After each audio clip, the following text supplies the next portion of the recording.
Hola, bienvenidos a matemáticas.net. Hoy vamos a ver las notaciones de Landau. Son bastante útiles para algunas cuestiones, sobre todo en temas asintóticos, es decir, de aproximaciones o de límites. Vamos a ser un poco más precisos. Comenzamos. Voy a intentar darlas con la mayor generalidad posible. Supongamos que tenemos dos funciones f y g, que son complejas de variable compleja y que están definidas, al menos en un abierto común, A no vacío. Bien, es decir, tenemos funciones que dan valores en el plano complejo y también los toman en el plano complejo. Y tienen en común al menos un abierto no vacío.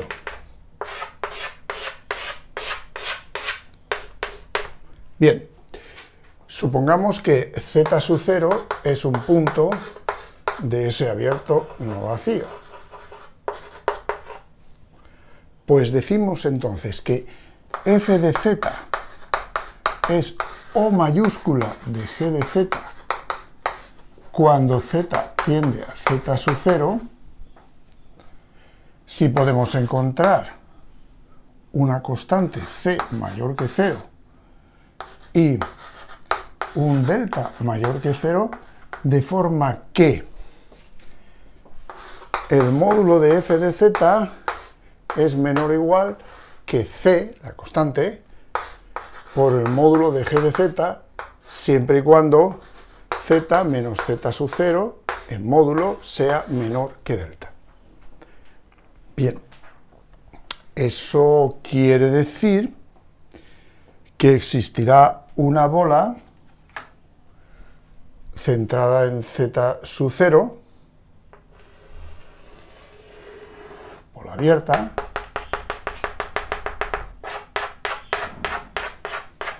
en la cual los valores del módulo de f serán menos o iguales que una constante por los valores del módulo de g.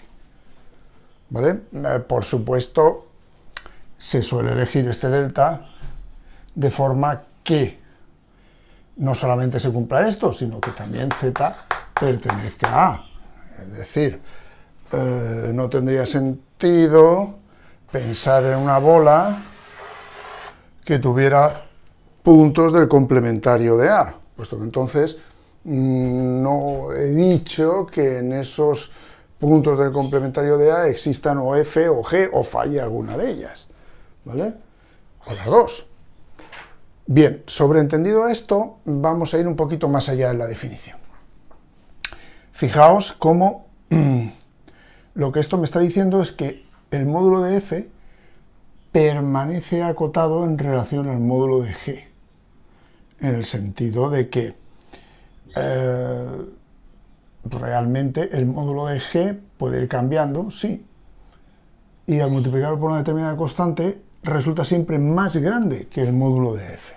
Eso es lo que quiero decir con que permanece acotado, a través del módulo de G, ¿vale? Por ejemplo, si g de z fuera acotada en A, pues esto me diría que hay una bola abierta incluida en A, donde f también está acotada. Bueno, cuando digo de acotada, en el sentido de que su módulo está acotado, ¿vale? Bien, vamos a ir también un pasito más allá. Supongamos que g de z es distinto de 0, pues en otra bola, centrada por ejemplo en z sub 0 de radio r, ¿vale? E intersección con A. Bien, por ejemplo, algo así, en el sentido de que existe una bola donde g de z no está, no se anula. Bien, pues entonces podríamos plantear f de z partido g de z siempre que z perteneciera, pues obviamente a este abierto, porque es intersección de dos abiertos. ¿Vale? Voy a llamarle U. Bien. Bueno, Pues entonces, según lo que vemos aquí, si ajustamos el valor de delta, por ejemplo, si delta fuera este radio y estuviéramos hablando de este otro, pues no habría que ajustarlo. Pero si fuera al revés, la intersección sería lo que nos interesa. Por lo tanto, si tomamos ahora U, intersección con la bola de centro z sub 0 delta, que seguirá siendo un abierto, entonces ocurrirá que f de z partido g de z en módulo será menor o igual que c, siempre que z pertenezca a ese abierto, ¿vale? Que también será un abierto porque es intersección de estos dos. Lo cual querrá decir ahora más directamente que es el cociente lo que permanece acotado en un entorno de z sub 0. ¿De acuerdo? Esas son diferentes interpretaciones que se le pueden hacer. Por ejemplo, también, ¿qué significaría que f de z fuera O de 1? Siendo 1, pues la función que a cada número complejo z le asigna el valor 1. Pues eso querría decir, según la definición, que f de z en módulo es menos igual que c por 1, siendo c una determinada constante positiva, de forma que esto es cierto en un determinado entorno de z sub 0. Por lo tanto, entonces el módulo de f de z estaría acotado. Eso sería una forma de decir que hay un entorno de z sub 0 donde f de z en módulo está acotada. Por supuesto, todas estas definiciones se pueden ajustar inmediatamente en el caso de funciones reales de variable real. No cambia nada más, que ahora esto sería el valor absoluto en lugar del módulo, ¿vale? Bien, ahora voy a ver la notación O minúscula. Como antes, tenemos funciones complejas de variable compleja, definidas en al menos un abierto común, A, no vacío, y tomamos un punto, z sub 0, de ese abierto común. Entonces decimos que f de z es O minúscula de g de z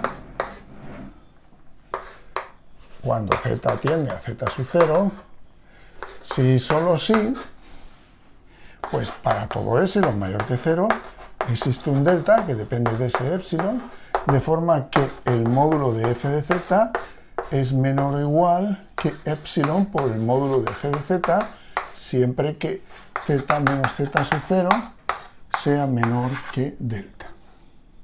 Ese delta que depende de epsilon. Como veis, se parece mucho a la definición de lo que es el límite. Bien, no solamente se parece mucho, sino que tiene sentido pleno así, si tenemos en cuenta, como antes, que, por ejemplo, gz fuera diferente de 0 en un entorno U de z sub 0, intersección A, por supuesto, y que también estuviera en la bola de radio delta que hemos tomado ahí, por ejemplo, ¿no? En ese caso, pues quedaría que f de z partido g de z en módulo sería menor o igual que epsilon, siempre que z menos z sub 0 fuera menor que delta. O sea que para todo epsilon podríamos encontrar un delta que pasaría esto, ¿vale? Esto lo iríamos ajustando. Por supuesto, si tomamos valores más pequeños, pues esto seguiría siendo cierto y por tanto esto podría seguir existiendo y por tanto podríamos seguir ajustando esto. En resumen, se concluiría que el límite cuando z tiende a z sub 0 de este cociente es precisamente 0.